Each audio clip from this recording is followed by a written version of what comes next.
जय Hind.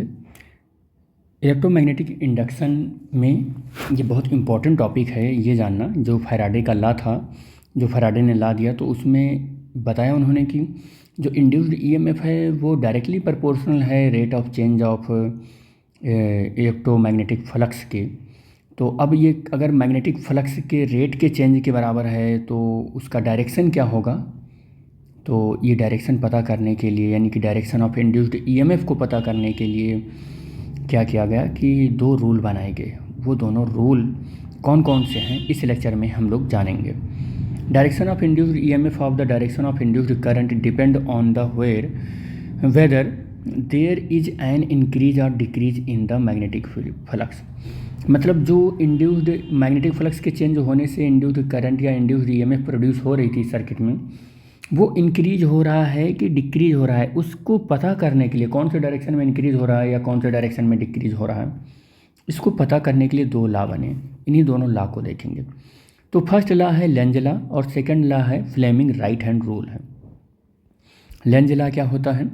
According to the Lenz law direction of induced EMF or induced current. कह रहा है कि जो इंड्यूस्ड ईएमएफ है या इंड्यूस्ड करंट है उसके डायरेक्शन को पता करना है, तो such that the oppose the cause which produces it. तो ये पता करो कि जिस कारण से वो उत्पन्न हो रही है उसका कारण किधर है। जैसे मैं बता दूं आपको कि ये एक मैग्नेट है और मैग्नेट का साउथ पोल या नॉर्थ पोल, और यहाँ पर आपने क्या लगा रखा है, एक कॉयल ले रखा है।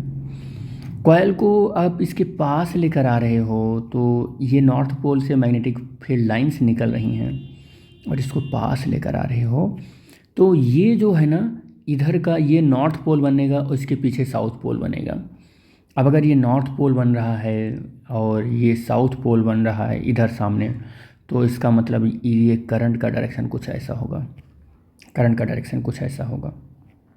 अब अगर करंट का डायरेक्शन ऐसा होगा तो देखो आप इसको अप्रोच करा रहे हो तो नॉर्थ पोल के अगेंस्ट वर्क करेगा पास आने के लिए, यानी कि मैग्नेटिक रिपल्सन फोर्स के अगेंस्ट वर्क करना पड़ेगा।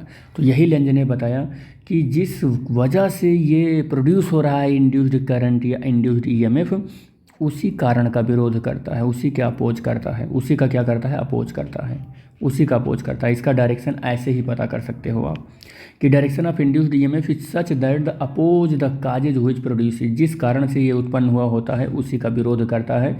इसको इसी डायरेक्शन से पता कर सकते हैं आप। Lenz law is based on the law of conservation of energy. Lenz law conservation of energy पर बेस्ड होता है।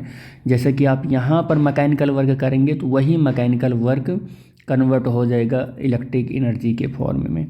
Mechanical energy transformed into the electrical energy. जब आप मैकेनिकल वर्क करेंगे तो इलेक्ट्रिकल एनर्जी बनेगी, यानी mechanical work convert into the form of electrical energy. Fleming right hand rule क्या है?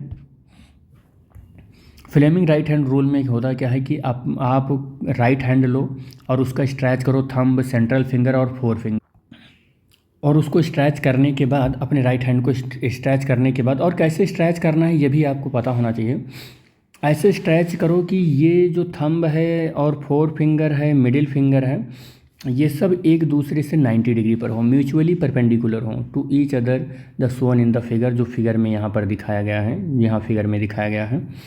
कह रहा इफ़ फोर फिंगर, ये finger indicate the direction of magnetic field, ये इंडिकेट करेगा डायरेक्शन ऑफ मैग्नेटिक फील्ड को, और थंब इंडिकेट करेगा डायरेक्शन ऑफ द मोशन को, और तब आपका जो मिडिल फिंगर है या कह सकते हैं कि आपका सेंट्रल फिंगर है वो इंड्यूस्ड करंट के डायरेक्शन को बताएगा।